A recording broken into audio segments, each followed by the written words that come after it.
রাসূল করিম সাল্লাল্লাহু আলাইহি ওয়াসাল্লাম তার উম্মতকে জাহান্নাম থেকে বাঁচার জন্য সর্বমোট 4টা পথ প্রদর্শন করে গেছেন। 4টা পথ দেখাইয়া গেছেন। এই 4 পথের যে কোনো পথে উম্মত জাহান্নাম থেকে মুক্তি লাভ করতে পারে। সাথে সাথে বলে গেছেন এই 4 পথ ছাড়া পঞ্চম আর কোনো পথ জাহান্নাম থেকে মুক্তি লাভের নাই।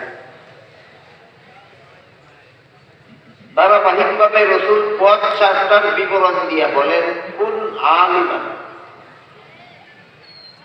1 নম্বর পথ হলো তুমি আলেম হও, এটা তোমার জন্য জাহান্নাম থেকে বাঁচার 1 নম্বর পথ। যাদের আলেম হওয়ার সুযোগ হয়নি তাদেরকে রাসূল বলেছেন আও মুতাআল্লিমান। আলেম যারা হতে পারোনি তোমরা আলেমের ছাত্র হও, এটা তোমাদের জন্য জাহান্নাম থেকে বাঁচার 2 নম্বর পথ। আমি আশা করি আপনাদের সকলের একটি কথা বোঝা খুব সহজ হবে, সেটা হলো মাদ্রাসায় যারা পড়ান তারা তো আলেম, আর মাদ্রাসায় যারা পড়ে তারা আলেমের ছাত্র। আলেমগণ আছেন জাহান্নাম থেকে বাঁচার 1 নম্বর পথে, আর ছাত্ররা আছে জাহান্নাম থেকে বাঁচার 2 নম্বর। কিন্তু সমাজের অধিকাংশ মুসলমান এই 2 পথের কোন একটি পথেও নাই। অধিকাংশ মুসলমান আলেমও নয়, আলেমের ছাত্রও নয়। কেউ জীবনভর কৃষিকাজ নিয়ে ব্যস্ত থাকেন, কেউ জীবনভর ব্যবসা নিয়ে ব্যস্ত থাকেন, কেউ চাকরি নিয়ে ব্যস্ত থাকেন, কেউ স্কুল কলেজের লেখাপড়া নিয়ে ব্যস্ত থাকেন। তাদের ব্যাপারে রাসূল কি বলেছেন সেটা বোঝা লাগে। আপনারা বলুন তো, যে সমস্ত মুসলমান জীবনভর কৃষিকাজ নিয়ে ব্যস্ত থাকেন, ব্যবসা নিয়ে ব্যস্ত থাকেন, চাকরি নিয়ে ব্যস্ত থাকেন, যে সমস্ত মুসলমান স্কুল কলেজের লেখাপড়া নিয়ে ব্যস্ত থাকেন, তারা কি আল্লাহর বান্দা নয়? তারা কি নবীর উম্মত নয়? তাদের কি মরণ নাই? তাদের কি জাহান্নাম থেকে বাঁচার দরকার নাই? পরামর্শ কি? তাই রাসূল এদের উদ্দেশ্যে বলেন আও মুস্তামিআন। তুমি যদি আলেমও না হও, আলেমের ছাত্রও না হও, তাহলে তুমি আলেমদের কথা মনোযোগে শোনো এবং তাদের কথা মতো জীবন যাপন করো। এটাই তোমাদের সকলের জন্য জাহান্নাম থেকে বাঁচার 3 নম্বর পথ। এই 3 নম্বর পথ আপনাদের সমাজের সর্বস্তরের মানুষকে দেখাবার জন্য বাংলাদেশের প্রায় সমস্ত কওমি মাদ্রাসার পক্ষ থেকে বৎসরে কমপক্ষে 1টি করে এইরকম সমাবেশের আয়োজন করা হয়। বর্তমান বাংলাদেশে 40,000 কওমি মাদ্রাসা। এক একটা মাদ্রাসার পক্ষ থেকে যদি বৎসরে 1টি মাত্র সভা হয়,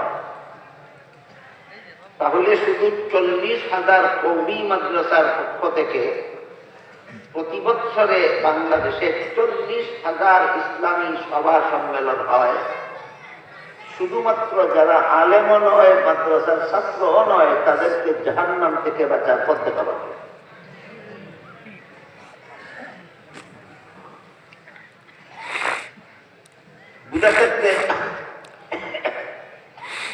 বুঝে থাকলে বলুন তো, আজকের এই মহাসমাবেশের আয়োজন এই মাদ্রাসার পক্ষ থেকে কেন করা হলো? সর্বস্তরের মানুষকে জাহান্নাম থেকে বাঁচার পথ দেখানো।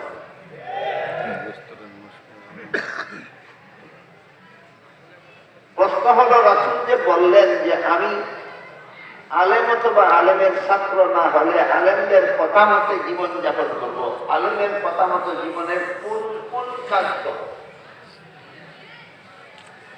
এ বিষয়টা নিয়ে আর সমাজে ব্যাপকভাবে আলোচনা হয় না, বেশিরভাগ মানুষ জানেও না।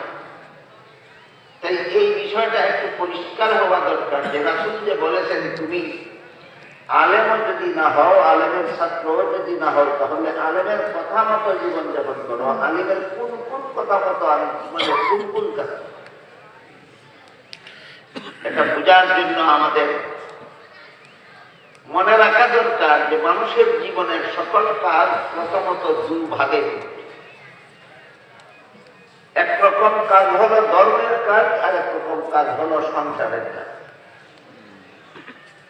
নামাজ পড়া, রোজা রাখা, হজ করা, যাকাত দেওয়া, কোরআন তেলাওয়াত করা, তাসবিহ পড়া, জিকির করা, দুআ করা, দুরূদ শরীফ পড়া, এগুলি হলো ধর্মের কাজ। গৃহস্থী করা, ব্যবসা করা, চাকরি করা, স্কুলে পড়া, কলেজ ভার্সিটিতে লেখাপড়া করা, এগুলি হলো সংসারের। ধর্মের কাজগুলি আলেমদের কথা মতো করবো কেন? কারণ ধর্মের কোন কাজ কিভাবে করলে শুদ্ধ হয় আর কিভাবে করলে ভুল হয় সেটা আলেম ছাড়া কেউ জানে না।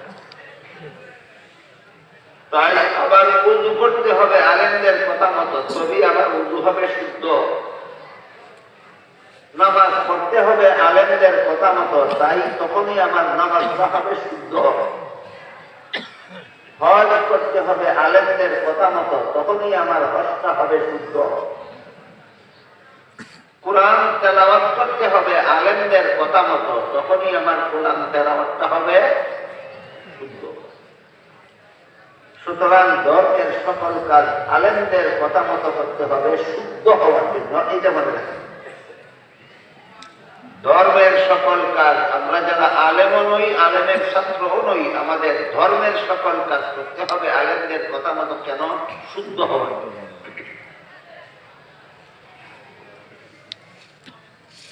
এরপর আসুন সংসারের কাজ। সংসারের কাজ অনেক সময় কোনটা কিভাবে করলে শুদ্ধ হয়, কিভাবে করলে ভুল হয়, যারা আলেম না তারা আলেমদের চেয়ে আরো ভালো থাকে। সংসারের কাজ সংসারের কোন কাজটা কিভাবে করলে শুদ্ধ হয় আর কিভাবে করলে ভুল হয়, আলেমরা বেশি জানেন না সংসারের কাজ যারা করেন তারা আরো বেশি জানেন? তারা আরো বেশি জানে। কাজেই সংসারের কাজগুলি আমাদের আলেমদের কথা মতো করতে হবে, ভুল শুদ্ধের জন্য না। বরং সংসারের কোন কাজ কিভাবে করলে হালাল হয় আর কিভাবে করলে হারাম হয়, এটাও আলেম যারা করে। কাজেই সংসারের যাবতীয় কাজ আমাদের আলেমদের কথা মতে করতে হবে, হালাল হওয়ার।